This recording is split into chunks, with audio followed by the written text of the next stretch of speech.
You are literally left on a cliffhanger after every single chapter. And I was just like, no, like I have to know everything. So like every time a point of view changed, you're like, what's gonna happen? Welcome to Narratives and Nightcaps, books, beverages, and author conversations. I'm Bree, always ready to dive into new fantasy worlds and take a step back in time. I'm Megan, part critic, always team physical copy, and forever chasing good thrillers and a great plot twist. I'm Emily, your resident mood reader who thrives on chaos questions and lively book chats. And I'm Jordan, equal parts heart, humor, and high-functioning caffeine addict. I come with coffee in hand, wine on standby, and a Gilmore Girls quote for every occasion. Cheers! Cheers! Hello, welcome back. Hi, my friends. How are you? So good. Talking about how it feels like it's been forever, but I feel like our text thread's been going pretty strong as I've been sharing like my kitchen updates. Jordan, I'm obsessed with like what you have done in your kitchen, and it's giving me such inspiration to rip my own house apart that it's like it looks so good. It looks so good what you guys have done. I don't know if I recommend it. I want to tell you do it, like just do it. But I don't know if I should. But between that and talking about books, like I feel like we've been getting to talk more, but like actually getting to see your lovely, beautiful faces. It does feel like we've had a second. Well, even too with like the author interviews, we just really stacked like all of the recordings. Yeah. And so I'm not gonna lie, kind of having a lull. I was telling Jared, I was like, oh, I can just read like a book, and whoa. I know. I was like, I can just pick up like whatever I want to read. So yeah, I don't know if that was like a good thing, if we should have spaced them out more, but I think it all worked out. Oh yeah. Oh, absolutely.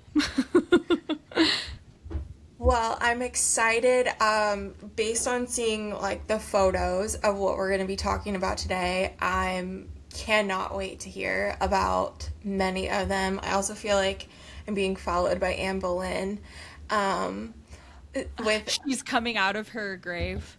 Well, it was so funny because like Rebecca Lehman, she was like, I just kind of felt like she popped up everywhere like over the course of my life, and ever since I've talked to her, like I know Emily's gonna talk about Anne Boleyn, and then someone else texted me something Anne Boleyn adjacent today. I was like, what is happening? What is going on?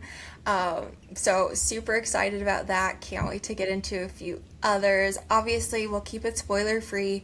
Just want to help you possibly grow your TBR with a couple of different picks. Megan, do you want to tell us what you've been sipping lately? So my beverage of choice truly just only occurred yesterday. I, for some reason, just cannot make myself time to like actually sit down and like have a drink and enjoy my life. So last night we had, funny enough, this timing worked out perfectly. I had my in-town book club. So we all met up at this place called Louie's Wine Dive. Bree, when you come visit, we'll have to go there because it was really fun. And it's a wine place, obviously, but I opted for a Moscow Mule. That just sounded like it hit the spot. So just a classic, nothing crazy in flavors, vodka, ginger beer, lime. Like it was just perfect. So really hit the spot last night. We have a raised hand already. Oh, go. Proceed. I definitely want to go there, but we have to go to Mallow too. Yes. If you guys all ever come to Des Moines, I've got some spots. We'll have to make it happen. We'll have to make it happen at some point. Yes. They make this spot that Bree's talking about. They make homemade. It's called tachos. So they make like homemade tater tots, and it's a elevated Mexican cuisine that's in an old firehouse. So like the atmosphere is really cool by itself. And then they make these tachos, so homemade tater tots, like slathered with homemade queso and pico de gallo and meat, and like it is just you just had to say tater tots, and then actually really I was in at that point. Yes. They're and the fun thing is you can put tachos on like anything. Like you can add it to your, if you get a burrito, you're like, throw some tots in there. Not a bad gig. They're unreal. Speaking of tater tots, we like went to this local restaurant the other day. Not the other day, sometime in a day. And I like get there and I noticed on their menu that they no longer have tater tots, and I was like, how am I supposed to come back here anymore? That's So I'm like a sitting at the bold bar. thing to just be like, we don't serve that anymore. Yeah. Like, excuse me? Well, so I'm sitting there at the bar and I was like, I noticed that tater tots are no longer on your menu. Is like, what is going? And she's like, oh, we're just keeping that a secret now. You can still get them. So I was like partly relieved, but also No, why okay, would but you remove the tots? this is such a thing, isn't it? That like, I feel like I've noticed this about a lot more places too, that they're either like completely changing their menu, or more places are adopting like those like secret menu kind of things of like, if you've been there before and it was previously on our menu and you knew about it, then you have the inside scoop. Interesting. I don't know. like that. Megan I said think no. it's something tater tots for all. Yes. No, Like Tots are for everybody. tater tots. Free the tater tots. Free the Yes. tater tots. All the tachos. All the tachos. Because I literally just bought an 8-pound bag at Costco earlier today. Hell yeah. Oh You know, it's so funny. Like, this is just all perfectly happening. We went to the park earlier today because it's like shockingly very nice in Iowa right now. And yes, look at that. Yeah. And the park we went to has a teeter totter. And my son kept going, teeter totter, tater totter the whole time. I'm like, this all goes together. That's the most adorable thing. Yes. Oh my gosh. It was so fun. And then he had like an epic meltdown when we got home. So fun day of parenting. Oh my god. Okay. So speaking of parenting, not really. This book has nothing to do with really being Really, but not really. not really at all. This actually has to do with really crappy parents. Maybe a way not to raise your daughters. Not to do. Good to know. Could be a cautionary tale, if you will. This book is called Blue Sisters by Coco Mellors. And this was, like I said, our local book club pick. So kind of great timing that I just talked with them yesterday about it too. So let me give you the scoop. This is about 3 estranged siblings who return to their family home in New York after their beloved sister's death in this unforgettable story of grief, identity, and the complexities of family. The 3 Blue sisters are exceptional and exceptionally different. Avery, the eldest, and a recovering heroin addict, turned straight-laced lawyer, lives with her wife in London. Bonnie, a former boxer, works as a bouncer in Los Angeles following a devastating defeat.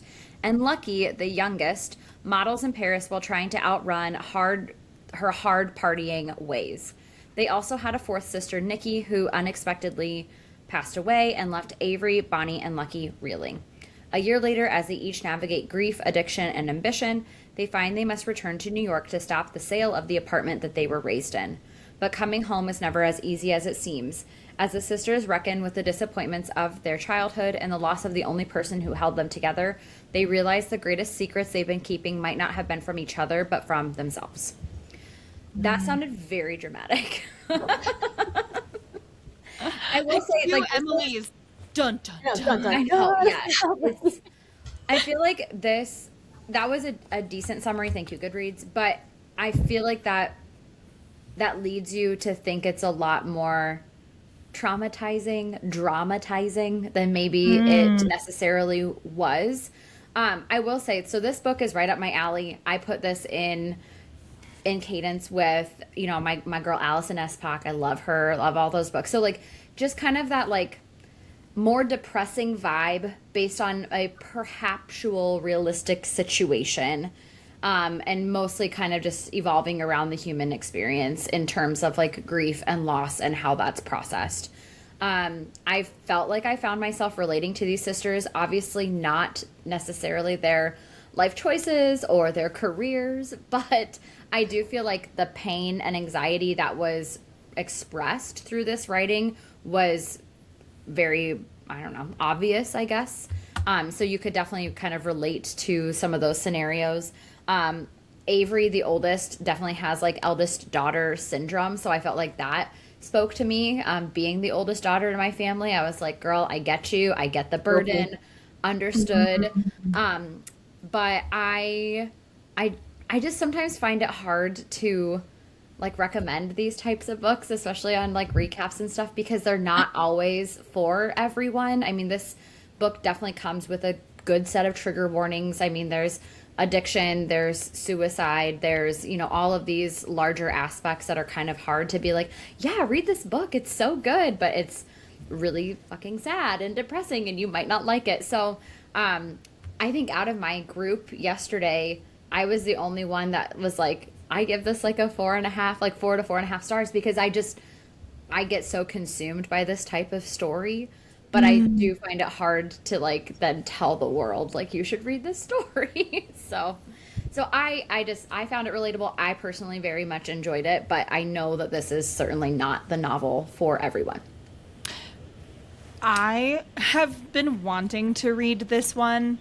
It has definitely it was a read with Jenna pick. Yes. Like, it's definitely gotten a lot of buzz and different things like that. I'm curious. Okay, yeah. I have a question. Before I ask you my question, though, let me just encourage you for a second and give you praise, because I really do love what you bring to the recaps. Like, yeah, they don't have to be for everyone. And each of us has a style of reading or just the genres that we love. And you bring very poignant, very human, just very real books, and I love that. So Well, thank you. My question would be, if you want to finish this sentence, you should pick this book up if... Oh gosh. You should pick this book up if you have a strong sense of sisterhood. There you go. I would say that.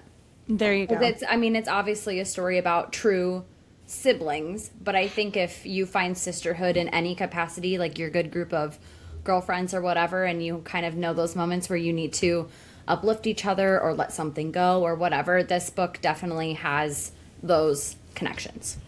I love that. Okay. I've been seeing this one everywhere, so same thing with Jordan. Like, I've been wanting to read it, and I was excited when you said your book club was reading it, because then I figured you would tell us about it. Yeah. Because I also tend to like sadder books about that are human experience. The reason this one makes me nervous is because I feel like the ones I'm hesitant for are when they're like family and when Right. when they're sibling related. Yeah. Sure. I think that's fair. There's definitely moments of like fallout within the sisters. If that's something that's harder to go through, especially, if it hits closer to home for some people. I mean, there's definitely that aspect in the book that could be harder to get through. Because, obviously, like toward the end of the book, everything kind of comes together, and like ultimately, that family is forever. But for some people, that's not necessarily a good thing. So that can be harder, I guess. I understand that. But I really liked it. Everyone, I will say the biggest comment we got last night was that they almost felt like they wish they would have gotten more of just like one character's point of view. Like instead of, because I should have said this is a multiple point of view. So like each sister. From each of the sisters. Yes. Okay. So each sister has their moments. The biggest one I heard is they wish they would have heard a lot more from Avery, the oldest sister, and like her storyline. I interjected that I would have actually liked to hear something from the sister that ended up passing away. I thought that would have been an interesting point of view that's not included. That was kind of the biggest thing, is almost like maybe too many points of view, that it would have been an easier read if it was kind of a straight line of just the one character speaking. So that was some of the feedback we got. Okay, taking a real big turn. Oh my goodness. Okay, so as we know, I am continuing on with my boy Pierce Brown, reading all of his books. I literally just received my package of the last 2 books today, so I will be picking those up. But we're going to talk about Iron Gold. Oh my goodness. Love it. Okay. I love it. They call him Father, Liberator, Warlord, Reaper, but he feels a boy, as he falls toward the pale blue planet, his armor red, his army vast, his heart heavy. It is the 10th year of war and the 32nd of his life. A decade ago, Darrow was the hero of the revolution he believed would break the chains of the society. But the rising has shattered everything. Instead of peace and freedom, it has brought endless war. Now he must risk everything he has fought for on one last desperate mission. Darrow still believes he can save everyone, but can he save himself? And throughout the worlds, other destinies intertwine with Darrow's to change his fate forever.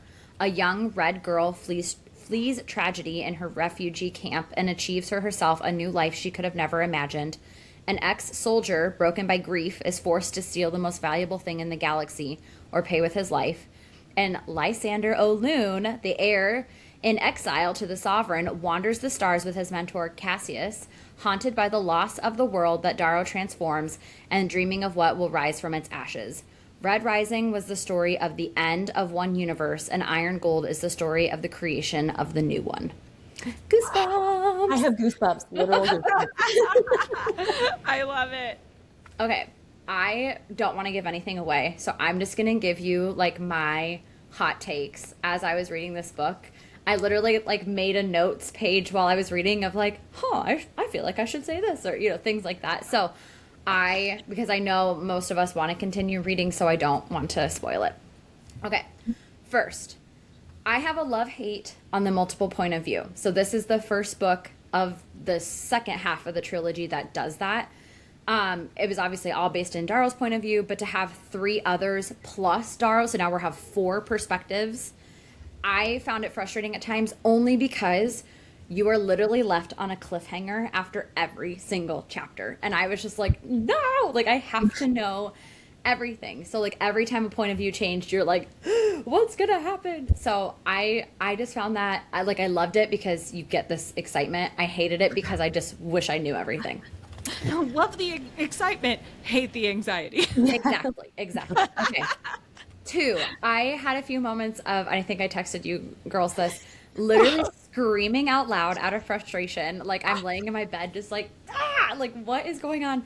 And I will just say, if certain characters actually died in this part of the trilogy, I will be absolutely devastated. Like it feels like a huge loss.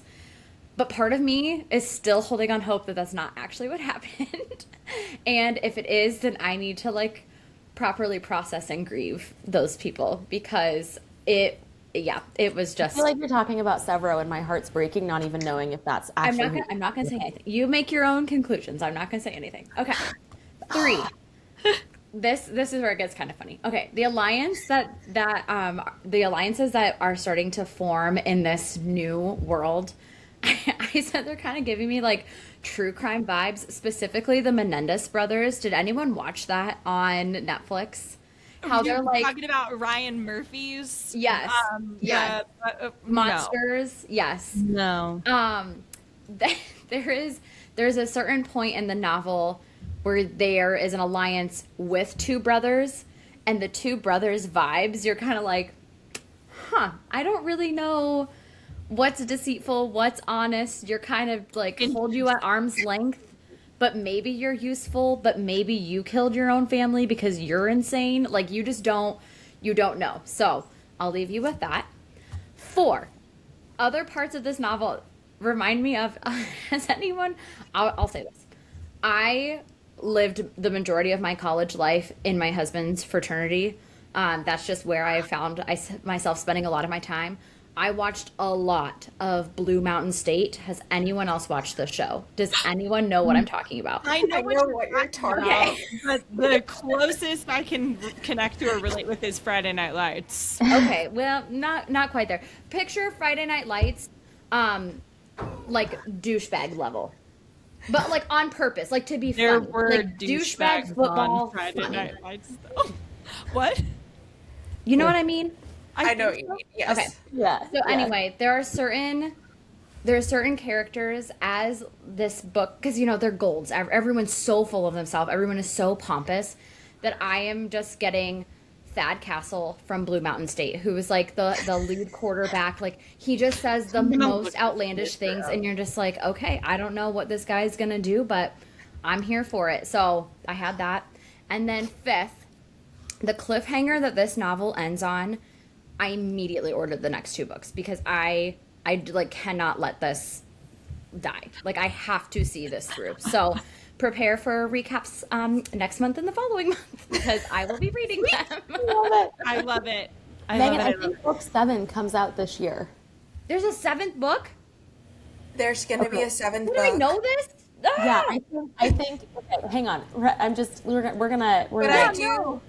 But if I remember correctly, like, this 3-part is going to be very similar in that it's like a 3-part trilogy, an additional 3-part, and then one more. Oh my gosh, there is Red Rising, Red God. Red God. But have they actually announced the date that it's coming out? Because everybody, they're all very upset that Sarah J. Maas was like, gave ACOTAR something, and Pierce Brown still hasn't said anything. Okay. He announced like super special edition artist illustrated editions that are coming out, which look so my cool. goodness. I have not seen this. But he has not announced a release date for Red God. Okay. Yeah, Google, whatever the smart thing is that's going on with Google, it says it will not release summer 2026, which contradicts previous estimates. So we have no idea. Maybe there was a rumor it was going to release this summer, but it will not. And then Google put in this quote: "The author is taking the time to ensure the final book is the best chili I've ever made." So thank you, Google, The for that. best chili I've ever made. Good Lord. Yes. Your review and your text messages have made me equal parts very nervous and also anxious, have to know, because your comment about the characters, like, I wish this was a different part, like, I wish this wasn't a part of my personality, but if you're saying that you would have to grieve them, then I know that I will also have to process and grieve them, and, like, I just don't know if I can. I know. And I feel like part of me is holding out hope only because it, like, happened so quickly that I'm like, there's no way he's just gonna, like, gloss over this.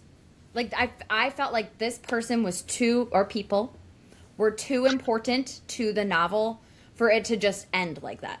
Like, I'm not okay with that. But if that's what actually happened, I need to cry about it. It's funny. So I started the first book of our next series, and I feel like the next few months are going to be going back and forth between our next series and then back to the second part, onto the second part of Red Rising, and it's going to be a little bit of whiplash, given the genre. That is a little bit of whiplash, yes. Yeah. You are not wrong. I will say I did start our next series, and it's been kind of a nice palate cleanser. Like, nice. I'm just like, there you go. Okay. I can like to hear that. Yeah, That's I can like take encouraging. my anxiety down a notch from what's happening in space. If you could mesh them together. Meanwhile, on Earth. Right. Anyway. I love it. Okay, so that's all. Hopefully you don't feel like I gave anything away, because I feel like I didn't. It just makes me want to read it, like, more. Yeah, And it just makes me want to literally start it tonight. 100%. There you go. What's stopping you? Do it. That we're recording this late, and it'll be way past my bedtime. Fair. It'll be past my bedtime, and I will need to go to sleep. Fair enough. Jared and I are like, well, we probably won't watch an episode tonight, but we're very invested in the series right now, so that's taken away from my reading. Did you tell us what series you were invested in? No, but we're watching, what's it called? Something Very Bad is going to happen. Oh, is that good? Oh my gosh. keep seeing ads for it everywhere. Okay, well, one, I'm not finished with it yet, so, like, there's still time for it to take a turn for the worse, but we are halfway through it, and nothing bad has it is happened? insane. Oh. It's insane. It is so creepy. I'm obsessed with how the story is told and how it's shot. It is just, and then we literally watched an episode like before we were doing a recording as we're like making dinner, and then I would be like, okay, that has to cook for 10 minutes, and we'd go watch 10 minutes, and then we'd hit pause, and then I'd go back and like do it, and I was like, okay, that has to cook for 15 more minutes, and then we'd go back and watch, and it's insane, but it went in a direction. We've been giving like our predictions this entire time to each other from the beginning. I was like, oh, it's giving this vibes, this is what's gonna happen, this is what I think's gonna happen. It just went in a direction that I did not see coming, and I'm so here for it.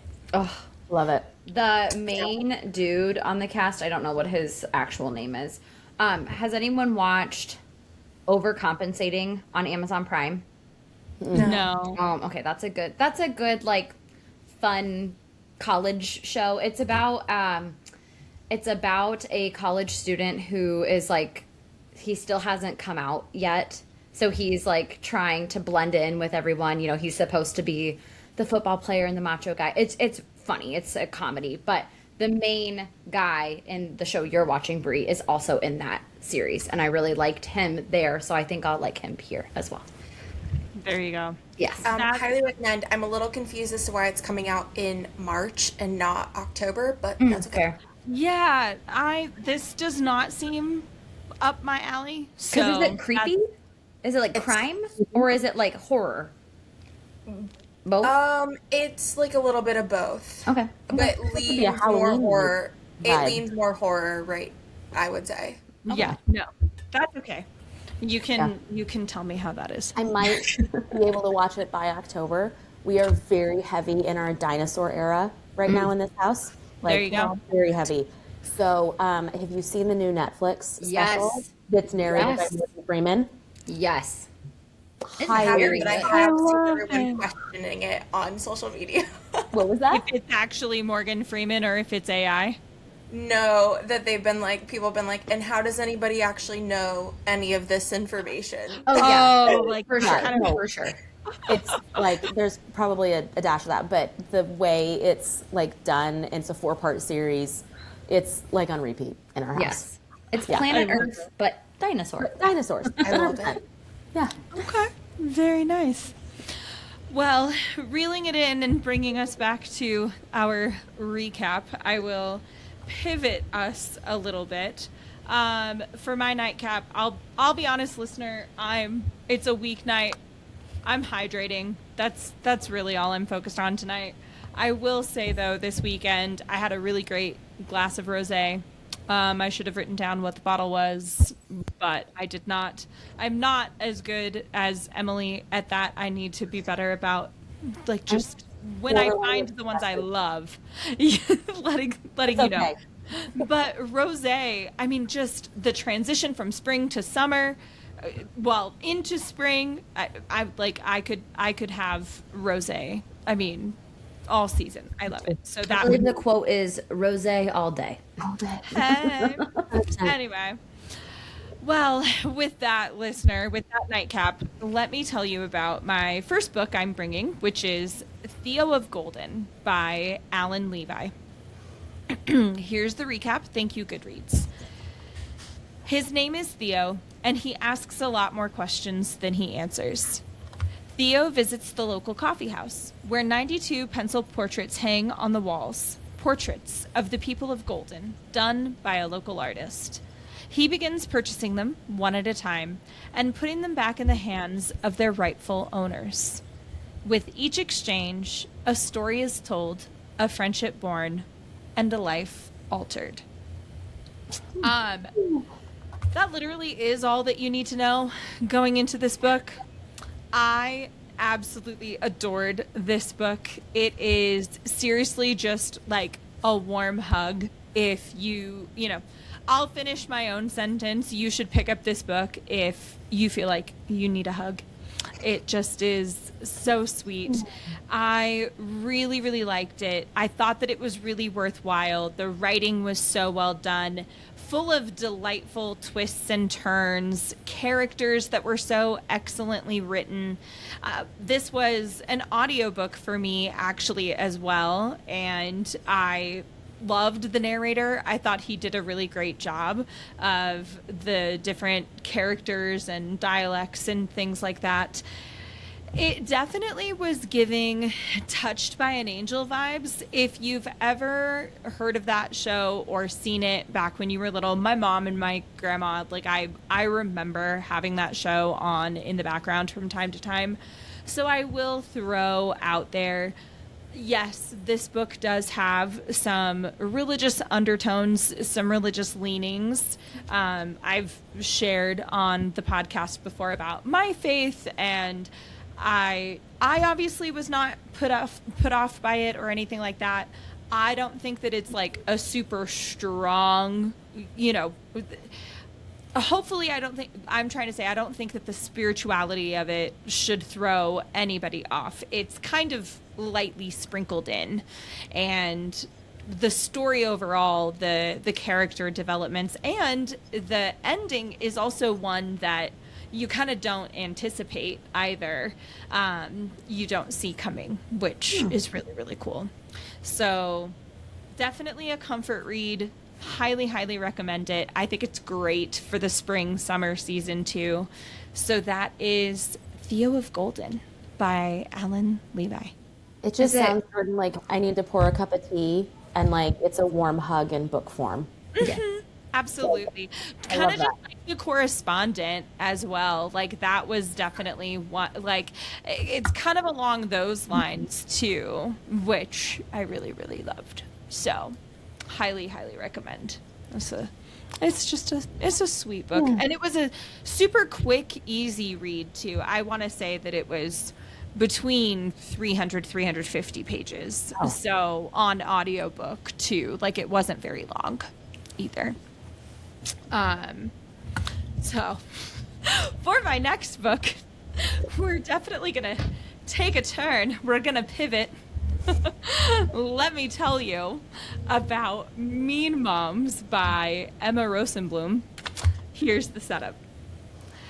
A deliciously satisfying and suspenseful story about what happens when a clique of wealthy Manhattan private school moms start getting a taste of exactly what they deserve, instead of just what they can pay for.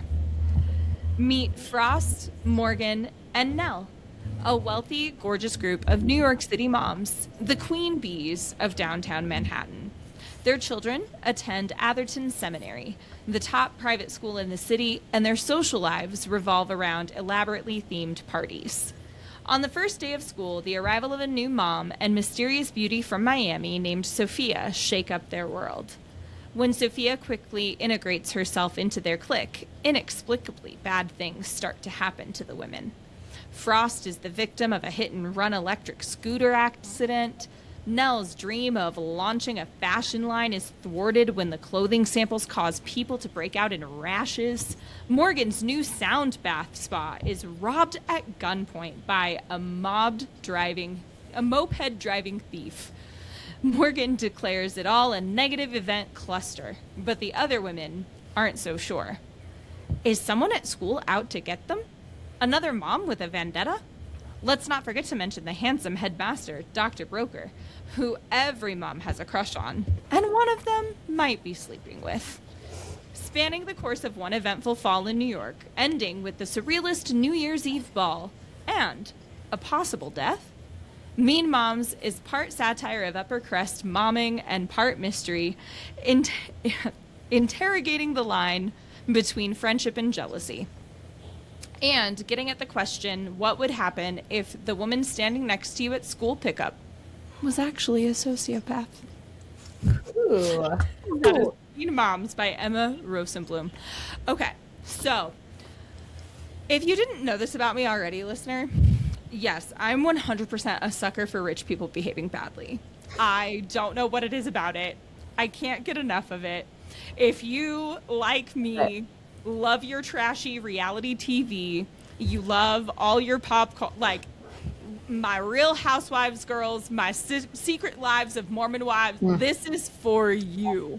100% this is for you. And I think I've brought another Emma Rosenblum book to the pod, Very Bad Company, I think was the one that I brought. And then her third book, well, this was her third book. Her second book, Bad Summer People, it's also very, very good. Like, she's just She's such a great writer. It's so much fun to read all of the chaos and dysfunction. You're like, what is happening? And just when you're thinking about what's happening in one direction, then she takes you in another direction and you're like, wait, what's happening over there? Oh my gosh. Very Bad Company, Bad Summer People, and Mean Moms are Emma Rosenblum's 3 books. So kind of just like Megan is an Alison Espach girly and a full completist, I am an Emma Rosenblum completist, and definitely will keep her on my shelves, auto buy. She is just so much fun. So if you're into all the unhinged stories, characters, and you don't care about redemption, just throw that out the window 100%. This sounds highly entertaining. Yeah. It really was. I feel like this is like Big Little Lies, but like way less like deep. This is a lot more just so it's entertaining. Big Little Lies, but like comedy. I was gonna say it's giving me Big Little Lies like meets Bad Moms. Yes. Oh, yes. I never saw Bad Moms. Oh, it's so good, especially the Christmas one. So there you go. I highly recommend. I switched back and forth between reading this one on my Kindle and listening to it too. Another super easy one, I think probably around 350, 400 pages. Not super crazy or long, but it was definitely a good one. I loved all the characters. I hated all the characters. They didn't make sense to me. Yeah. And at some points they did, and you're just, you know. I love that it sounds like a trash TV read. Like yes. I'm not kidding. Like I watch Real Housewives of New York City, and so like these women were I knew exactly who to envision too. I'm like, oh, you're exactly like this person, and oh, I can see you just like this.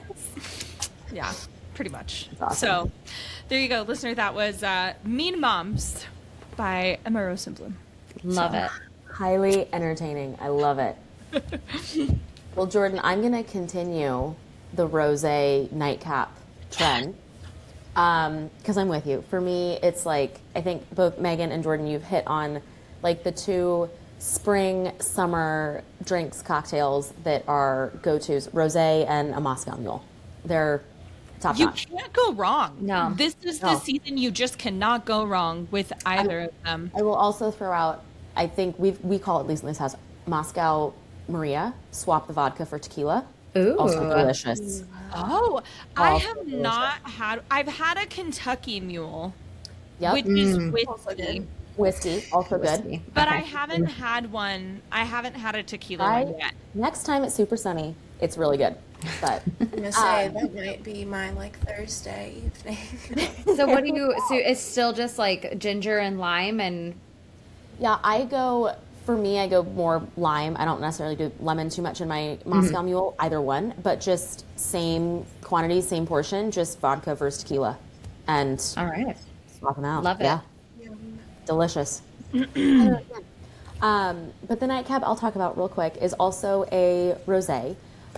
This is one that I had this weekend, actually, with my sister-in-law. So shout out, Andrea. Thank you for this. It is a natural, sparkling rosé with Pinot Noir grapes out of Oregon. So what makes it natural, and I'll go in, I have an exciting pairing that I'm stoked for coming soon with this one. But basically, it's a winery that practices like sustainable farming and regenerative farming through the soil. So they have a lot of certifications and processes that are a little bit different.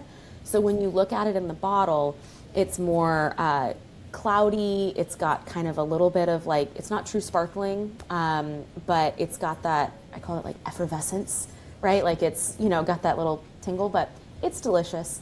I'll be posting more about it in the next couple weeks. But overall, just a rosé this time of year is fabulous.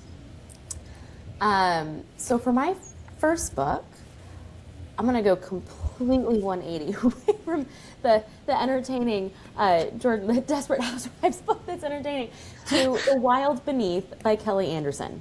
So this is a to-be-published book. It's coming out this August. And let's just dive into it. This is from Goodreads. Thank you, Goodreads, for this. For fans of Wild Dark Shore and The Time Traveler's Wife, a fierce, haunting story of one woman caught between her first love and a mysterious stranger who upends everything, and the two worlds that won't let her go. Annie McLeod always knew she was different, growing up on a sailboat in the Pacific Northwest, navigating by stars and swimming with sea creatures alongside her parents and best friend Evan. But when a tsunami shatters her world, Annie is stranded on land and forced to confront how eccentric she is. In the wreckage, she rescues a wordless man named Walker, who emits a hum only she can hear. Their connection is instant, electric. Walker's touch gives Annie visions of the ocean's hidden world, a life she's never known but feels inexplicably drawn to. Yet even as she is pulled toward him, Evan, the steadfast love who has always been there, remains on dry land, offering the stability she may have to leave behind. Annie is torn between Evan's grounding presence and Walker's magnetic secrets. But then Walker vanishes, along with the answers she needs about who she really is. 6 years later, Annie has left the sea and buried the past, until Walker's otherworldly sound returns, pulling her back toward the ocean and the life she abandoned. The truth under the water is more ancient than she ever could have known, and Annie must confront a choice that will test her heart and determine her future. I literally pre-ordered as you were reading your description, so thank you. You're welcome.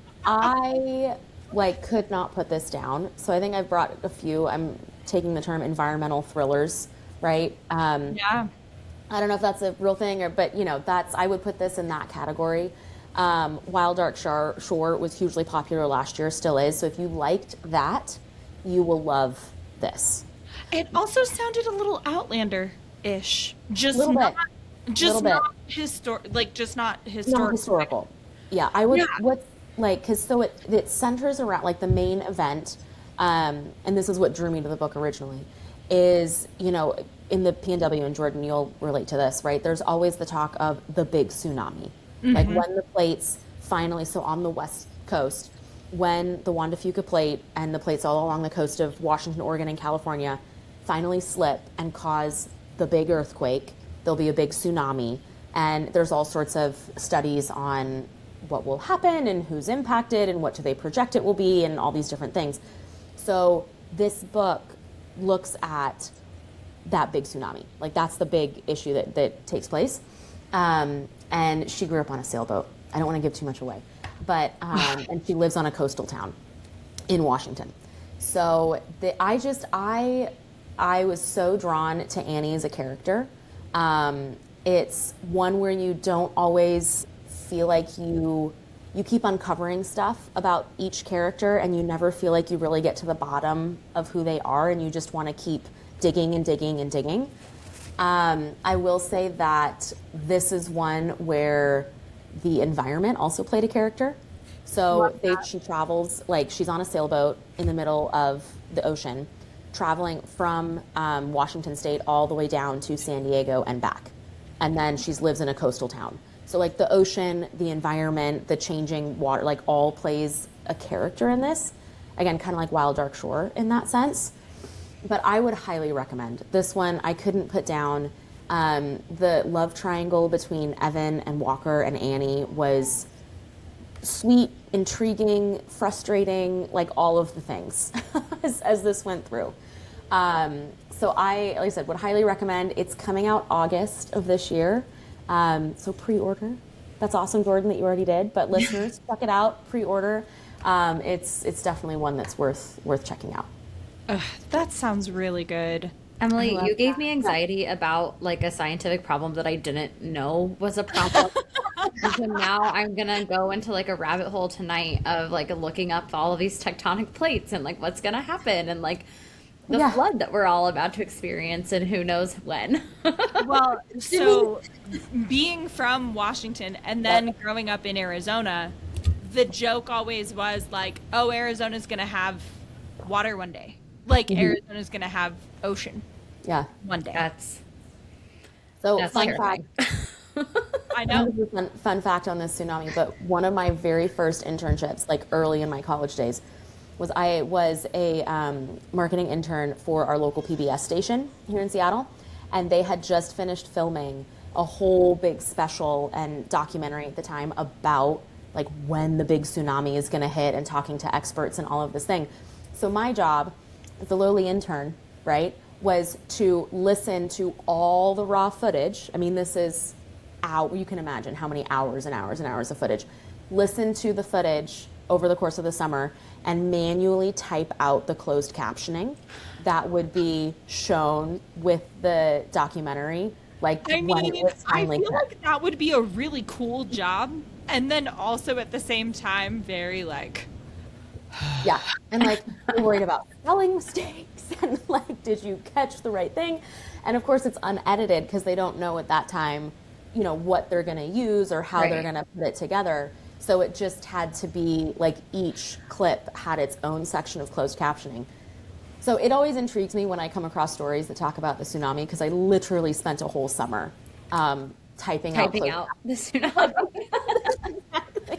Right. That's a very important job, though, because as somebody who can't hear if the closed captions aren't on, I don't know what's going on, and it really bothers me when there are spelling errors. Literally, like, when I will be watching something and I'm like, closed captions, why aren't they on? Where are the closed captions? It's also such an intern job. Like that is the absolute definition of like unpaid internship grunt work right there. It's also giving me Yellowstone supervolcano vibes. Yes. Oh, yeah. Yep. Absolutely. Yep. Oh, I love it. I love it. Emily, your location, not conducive to either. Yeah, you're going to get screwed either way, I think. Well, actually, because I have gone down this rabbit hole because of where I live. We're on a plateau, and so we actually won't, I mean, I say this now, I will eat my words later, I'm sure. We're not in the direct line of fire of either, but we most likely would be completely stranded and cut off on the top of our little plateau, like for an undetermined amount of time. We'll come get you. Cool. Yeah, we'll send in the Coast And Guard. then we're coming back to Jordan's Survivor vibes. Yeah. That's what I'm we're like, doing. should I get my helicopter license, my pilot's license? Like, what, how are we? Well, you're already scuba certified. You'll just swim your way out. Perfect. Just Megan just solved that for you. Duh. Like that. Get a canoe, grab your scuba gear. That's like when we have hurricanes here, people will like bring their boats to their house so that they can just boat away. Yeah, boat away and like See ya. very away. Yeah. That's so crazy. So Oh my gosh. Yeah, these are things I didn't know I needed to worry about, and now I am worried. I don't think the tsunami would reach Iowa, but check it out. It's kind of interesting. I don't know. Well, for my second book, I'm gonna not even know if it's a 180 or like a 3 steps backward in time. Talking about Anne Boleyn, Brie, who's Let's do it. But let's talk about. So I read Anne Boleyn, 500 Years of Lies by Hayley Nolan. My sister recommended this to me, and I think at this point I've shared I am a massive Tudor history fan. Like, if it involves Tudor history of any type, I will read it. Doesn't matter. Fiction, nonfiction, historical fiction, like, I'm there. So this one was highly entertaining and a different take. So let's dive in. Thank you, Goodreads, for this summary. A bold new analysis of one of history's most misrepresented women. History has lied.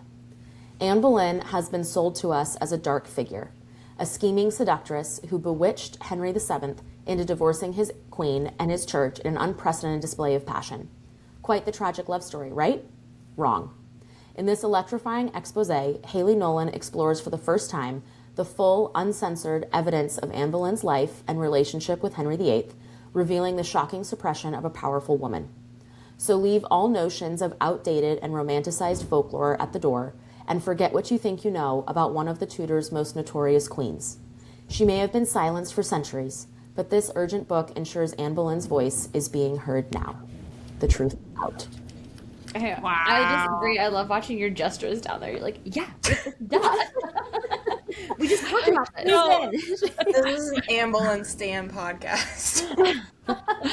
So, Revolving. Emily, tell us about this. How did this read? Was this like was it like a history, like not like No. textbook, but like No, it did not. So I have definitely read. There are great ones out there that are more textbook-esque, and for the truly obsessed, they're wonderful. But this one I brought to the podcast specifically because it's less than 300 pages, and it reads. It's a highly entertaining read. Hayley Nolan's voice is very much in the story, and she almost writes it conversationally. Right, so she has all of her facts and footnotes, and she's documented where she's pulled in all the different evidence that she's bringing forth. But it flows, like you feel like you're having a conversation with her, and she's incredibly sassy. I mean, Hayley, and I'm sure Anne was too. But Hayley is incredibly sassy in the way that she writes this, so it just felt much more approachable than like you've seen some of the larger nonfiction ones on Anne Boleyn. I also think it was a really interesting take on, I mean, we all know the story, right? There's The Tudors, the TV show, right? We've got, I mean, I'm a huge Philippa Gregory fan, and we have The Other Boleyn Girl, and there's been movies, and there's been all sorts of things that have come out. And I think Hayley's view on some of the facts, right or wrong, I think is interesting. So she talks about things like evidence for Henry VIII being a complete sociopath, and like evidence that goes into that, and like how that should be factored in. She takes an approach too about Anne Boleyn the human. So she doesn't shy away from, yeah, she was probably hot-headed and made snarky comments and made poor choices, but she also did all of these other things that history has tried to wipe away. So for Tudor fans, historical fiction fans, like I said, it's probably 280 pages, less than 300. Quick read, very sassy, highly entertaining, but definitely steeped in history. I would highly recommend. Did you physically read this one or listen? Kindle. There you go. Okay. Yeah. My question for you, and this is a question I asked Rebecca Lehman recently, and have asked it about other women, but I'm just curious. There's not a wrong answer to this.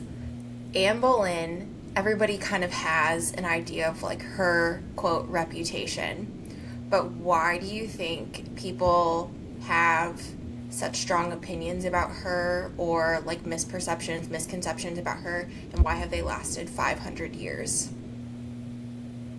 That's a good question. I think she was the catalyst. I mean, we know that she was one of the catalysts for the creation of the Church of England.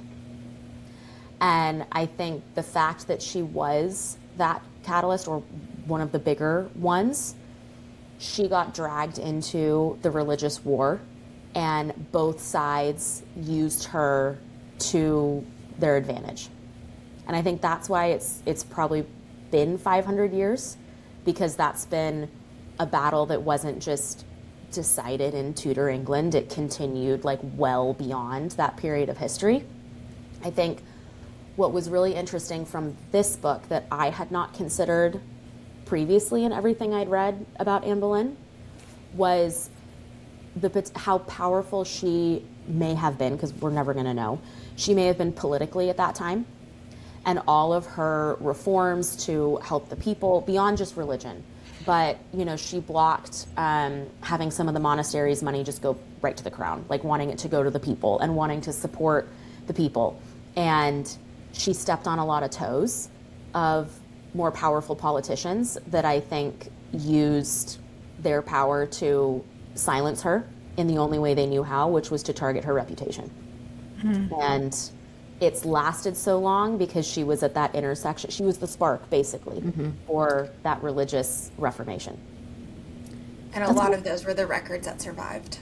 Yeah, like there was one part where I found it fascinating, not on a rabbit hole, but when she and Henry were courting, it was like 7 years, right? That they were together for like 10 years. 10 If years, you include their courting, yeah. Like, their courting was 7 years long, right?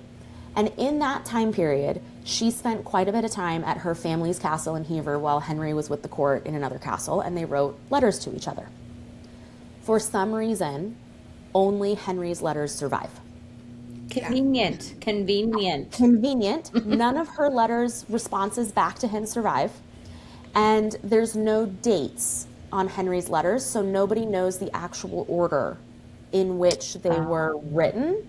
So it's really hard to tell when certain events happened and Henry's reaction, and we don't even have Anne's response to be able to like put her voice into it. But kind of convenient that her letters didn't make it. Right. Yeah. I was curious too, Emily, and I feel like I kind of got this impression from reading The Beheading Game. Yeah. She was also a huge advocate for putting a woman on the throne, especially with Elizabeth the First. And I was curious if maybe you felt that was part of her downfall as well, of just advocating for a queen and being a partial queen. I mean, being a queen herself. It was just so uncommon to have, I feel like, a female heir actually like then take the throne at that time, it felt. I think 100%. I think though that was actually one of the few things that she and Catherine of Aragon shared. Because Henry's first wife, Catherine of Aragon, was the daughter of Isabella of Castile in Spain, and like who was a powerful queen. And so Catherine was raised by a powerful queen. She, whenever Henry went to war, was basically in charge. Henry's like, you got it, honey, and went to war. But Catherine pushed for Mary, their daughter, to be queen in her own right, and Anne pushed for Elizabeth. And so I think it's interesting because that's one of the few things they both shared. Whether that contributed to both of their downfalls, I think at the time a male heir was preferred. We all know that was just society at the time. But I don't think it helped their cause. But it's interesting that they both shared the view that their daughter was capable to be queen. Yeah. Yeah. It's interesting. Love it. I We can talk talk about about this. this, but yeah. the whole time. Make a new podcast. I Right? recommend it. Yeah. Have an Anne Boleyn Tudor Anne Boleyn. period podcast. There you go. I will just go. I plugged it in the Beheading Game episode, but I'll go ahead and plug it again too. Though, like if that ever does interest you, Noble Blood is an amazing podcast, and there's a really good series about Henry VIII's wives, and they're all like the episodes are all like 25 to 30 minutes, so you get just a very like quick but comprehensive overview of each woman. I'll have to check it out. Yeah, so highly recommend. Okay, well, I don't have my nightcap with me, but I will be making them again this weekend. I'm talking about the Blush and Bloom cocktail, which is super simple. You can like find it all over Pinterest. It's just very springy, and has some of my favorite ingredients. So it's just 1.5 ounces of gin, or you can do vodka if you don't like gin, 1 ounce Saint Germain or elderflower liqueur, 3/4 ounces grapefruit juice, and 1/2 ounce of simple syrup. And then you just shake all of that with ice and strain it into your glass, and it's just a light pink, beautiful cocktail. And That so sounds good. so good. Yeah. And yeah, so like also I didn't go into this, but I did just check, like there are lots of variations you can explore on Pinterest, or if you want to make it a mocktail version, any of that, you definitely can. But it's just a great springtime beverage and super easy to make too. So cheers. I love it. Okay, first, before I get into my books, shout out Emily and Daughter of No Worlds by Carissa Broadbent. I know I texted you about this, but I needed everybody here to know too. That I loved it. I'm obsessed. I immediately had to get book 2. I haven't started it yet, but I loved it. I like flew through it. So good, so creative. So highly recommend. I'll come back to the romantasy to round us out, but the first book I'm going to talk about is The Fake Matchmaker by Sonya Singh. Thank you to Doubleday Canada for the gifted copy of this one. This is the Goodreads recap. While her brothers are finding their soulmates and planning the rest of their lives, Manisha Patel is moving back in with her parents, dodging calls from her cheating Aquarius ex-boyfriend, and avoiding questions about her love life. Worse, she's being forced to help out her father's friend's son, and Manisha would rather be doing anything else. Rohit Khanna may be incredibly hot and have great style, but he's also arrogant, rude, and allegedly a cheater, and Manisha wants nothing to do with him. But these things turn out to be the least of Manisha's worries when she gets the heartbreaking news that her dream of one day having a family might slip through her fingers. Then a stroke of genius. What if there was a fake matchmaking service where Manisha was the only client? One single profile, countless eligible bachelors for Manisha to choose from. It's the perfect plan to find a husband and live happily ever after, isn't it? Okay, so sorry, I just threw down bullet points of my thoughts for both of my books because I was just kind of in a rush with all of this, so I'm probably not gonna capture everything, but there were really a lot of layers in this story that I appreciated beyond the this is definitely a contemporary romance, and it presents that way if you're looking for a heartwarming happily ever after, but I loved some different aspects of it. So one being that I learned so much about South Asian culture with this, and which was really fun, and obviously I think it's great for the representation. In particular, the family dynamics, especially just the respect for intergenerational community and all of that was really, really neat to see, and is it's I guess so different from what my life is like, so it was just really tender and kind, and I liked that aspect of it a lot. I also appreciated having a female main character in her 30s. That was nice. Manisha's 34, and I definitely connected with her. She is going through a very extensive career change, partially because of circumstances, but then also with her realizing that she just wants something different. And so those aspects of the story I really connected with, having been in similar positions. There's also a storyline, and I don't think this is too much of a spoiler, but I think it's relatable a lot for women in their mid-30s that comes to if you don't have a partner, and what are your choices if you do still want to have a family. It was eye-opening to read some of that too, as someone who is in her 30s, doesn't have a kid, do have a partner, but I thought that was a really neat thing for the author to include here. The enemies turned friends, turned romance and love, felt very authentic. I also liked this story puts a lot of emphasis on you don't always know the full story, and rumors can have a really negative impact on people's lives, and there's always more nuances, there's always different narratives and truths behind everything. And so it was all of those layers that I in particular really appreciated about this story. I will just say I had a hard time connecting with them because they're so freaking rich. And some of the things they talk about, I was I'm so out of my element with that. So that was humorous at times to me, and I don't think it was supposed to be funny, but it just was not. They're so unbelievably rich with that. I also said that the love story itself was kind of giving me a Cinderella story with Hilary Duff and Chad Michael Murray, shout out. Yes. Vibes. Love. Love. That also could have made it see the characters sometimes read younger than they were in their 30s, and I don't know if that's because that was playing in the back of my head with all of that, but I would definitely recommend for readers, if you really want something that is like slower and a love story that builds, but you know you're gonna get that happily ever after and it'll be satisfying the end with some valuable layers, then this is a good one to pick out, especially for spring and summer. I love that. No, this one sounds so good.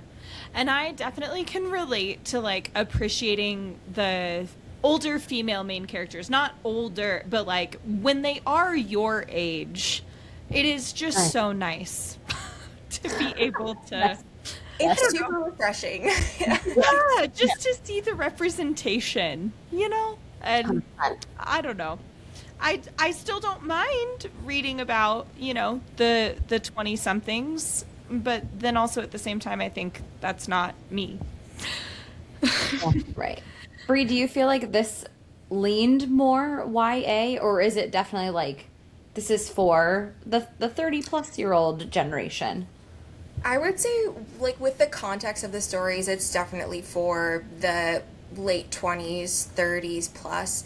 At times it read younger to me, but still, when you look at what the content actually is in terms of where their careers are at, the pressure from their family members to start a family, talking about women who are having to consider like freezing their eggs or taking other steps, I would say it's more for people our age probably. Although, I mean, if you're younger and you want to know what you have to look forward to, I feel like you can cut this out, but this book seems like a good segue to our next series. I was just going to make that comment. All right, I'm going to end in a totally different note, so left turn, here we go. My next book is Direbound by Sable Sorenson, who, fun fact, did you guys know this? Because I didn't till I finished the book. That is a pen name for two friends who are writing this series. I love when they do that. I love It's that. so fun. Yes. Oh my I was gosh, like, you guys, should we all write a book together and have like a crazy we four-name totally book?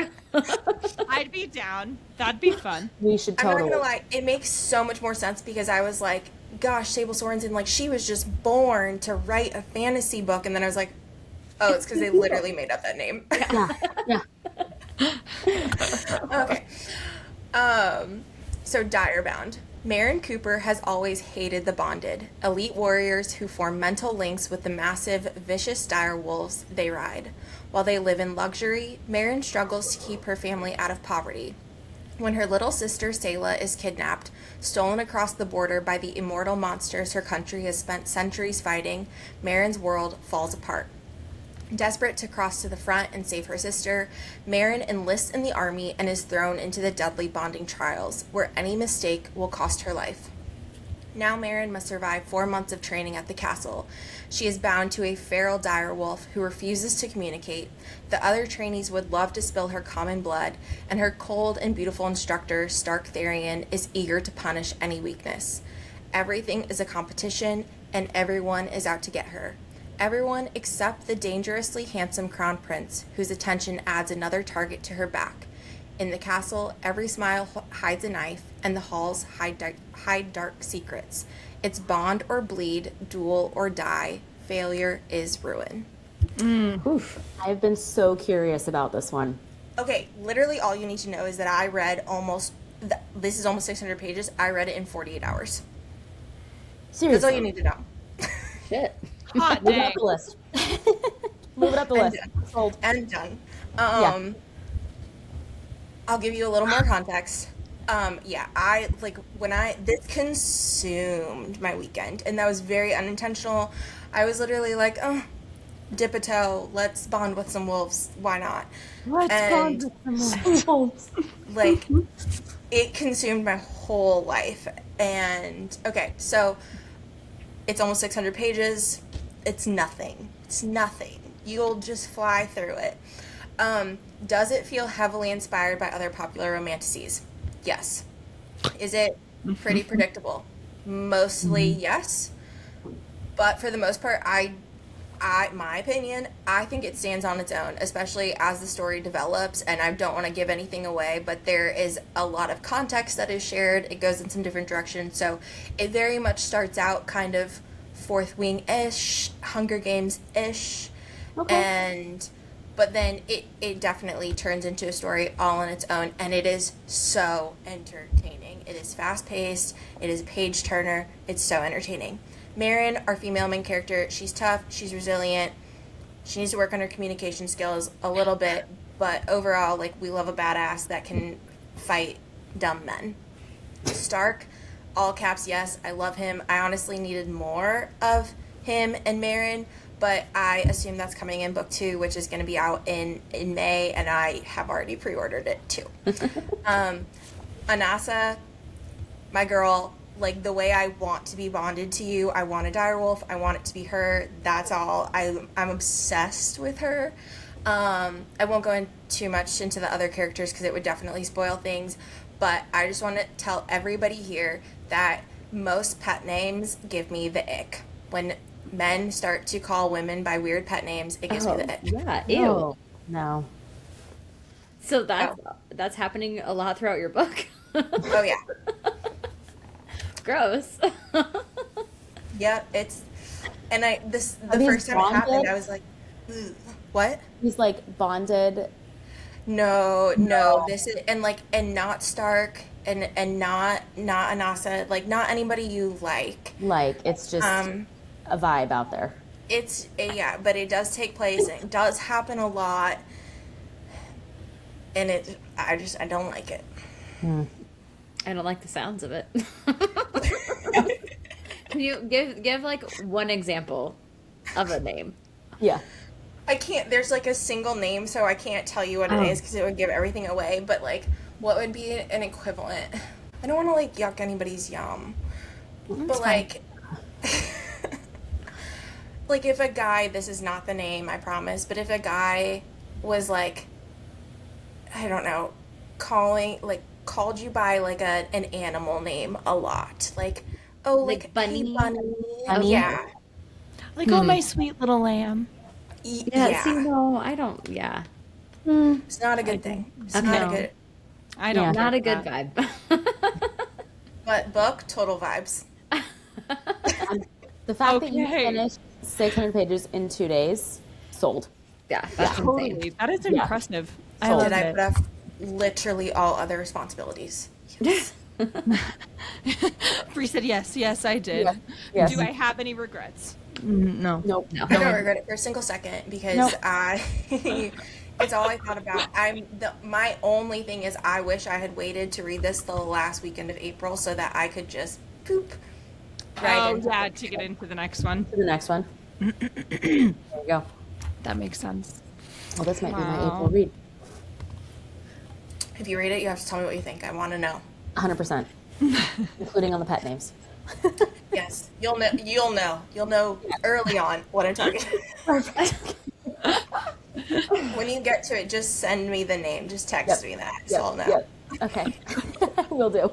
Awesome. So many different ones to read and ones to look forward to. Like, Emily, that's on my TBR for August for sure. So, sounded amazing.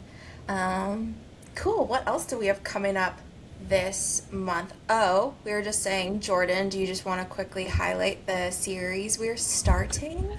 Yes. So, April, listeners, we are starting Crazy Rich Asians by Kevin Kwan. I am super excited to dive into this one. It is a finished trilogy. So that will kind of be our spring to summer series that we're going to be bringing to the podcast. And I can't wait to read it with you ladies. I think that it's full of like a lot of really great themes and topics for discussion, and curious to hear what all of you think. And obviously for Megan to continue letting us know what's happening On Mars. I'll let you know what's happening on Mars. Yeah. Please do. Megan said you can miss me with Crazy Rich Asians and just take me to Mars. This month is also stacked with author conversations too, so I'll just quickly mention a few of them. Our interview with Garrett Kerbo came out last week. Whispers of Ink and Starlight, which was available April 1st. So good, such a unique story to highly recommend checking out that conversation with him. Also this month, we are talking to Lee Kelly and Jennifer Thorne about The Midnight Show. I in all seriousness, was like very much overheard loudly proclaiming my love for this book in a restaurant. If you liked Daisy Jones and the Six, like I would highly recommend. This is very similar in terms of storytelling, but think late night sketch comedy, 1980s, and with some mystery, which I wouldn't say Daisy Jones and the Six had like any mystery, but it is that multimedia format. Yeah, definitely check it out and tune into that conversation. Lee, Kelly, and Jennifer Thorne, like they're so funny. They're a total dynamic duo. Love chatting with them. And this book is coming out in April as well. We're also talking to Sarah Beth Durst about The Faraway Inn. Look at these. Look at this. It's so pretty. Oh my gosh. Sarah Beth Durst is becoming very quickly one of my all-time favorite authors. Cozy romantasy. Jordan, you talked about like a book feeling like a hug. And it just like her writing feels like a hug. I'm so excited for this. I love that. I can't wait to chat with her, so that'll be out later in the month. And then we're also talking to Claire Kahn about the marriage narrative. So talk about reality TV, and you were saying like you love reality TV. This is like reality TV meets successful businesswoman, and then they enter into a marriage agreement that is, you know, mutually beneficial for both parties. So the marriage narrative came out earlier this year. We'll be talking to Claire Kahn all about it. Wow. I love it. Lots going on. All good things. All good things. Awesome. Well, thanks so much for listening. Rate, review, subscribe, like. We love it. And we'll talk to you soon. Cheers. Cheers, my friend. Thanks so much for listening. The Narratives and Nightcaps podcast is a production of The Craft Co. with intro music created by Remington Haynes. Subscribe to the show on Apple Podcasts, Spotify, and YouTube. Follow at Narratives and Nightcaps on Instagram or visit our website, narrativesandnightcaps.com. Sign up for our newsletter to always know what we're reading next, which authors are joining us on the show, and for extra bookish and beverage info. Connect with our additional co-hosts, Jordan and Emily, as well. You can find me on Instagram at Cozy Reads and Sips. And you can find me on Instagram at books.bottles. Cheers! Cheers.